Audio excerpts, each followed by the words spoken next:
কোনো খাবারের জিনিস নষ্ট করার পক্ষপাতী কিন্তু আমি না।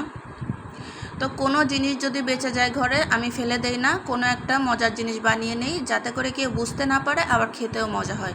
তো আজকে আমার বাচ্চার জন্য আমি সাবুদানা রান্না করেছিলাম। তো ও খাওয়ার পরে একটু বেঁচে গেছিলো, তো ভাবলাম ফেলে না দিয়ে কিছু একটা করি যাতে আমরা সবাই মিলে মজা করে খেয়ে নিতে পারি। তো চলেন দেখে আসি এই মজার ডেজার্টটা কিভাবে বানাইলাম। তো আজকে মেয়ে খাওয়ার পরে যে এতটুকু সাবুদানা রান্না করা কিন্তু বেঁচে গেছে, তো ভাবলাম ফেলে না দিয়ে কিছু একটা করি যাতে করে আমরা খেয়ে নিতে পারবো। তো এখানে সাবুদানার ভিতরে আমি আগে থেকে একটু দুধ দিয়েই কিন্তু রান্না করা ছিল সাবুদানা, সামান্য একটু লবণ দিয়ে, কোনো রকম কোনো মিষ্টি দেওয়া না।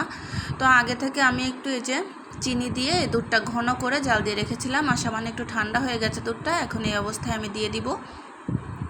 তো আজকে আমার বাসায় কোনো ফ্রুট ছিল না, শুধুমাত্র আম ছিল। তো আমটা আমি টুকরো টুকরো করে কেটে এখন এটার ভিতরে দিয়ে দিব। তো আমটা দেওয়ার পরে এটা আমি একটু ঠান্ডা হলে ফ্রিজে রেখে দিব প্রায় 2 ঘন্টার মতো।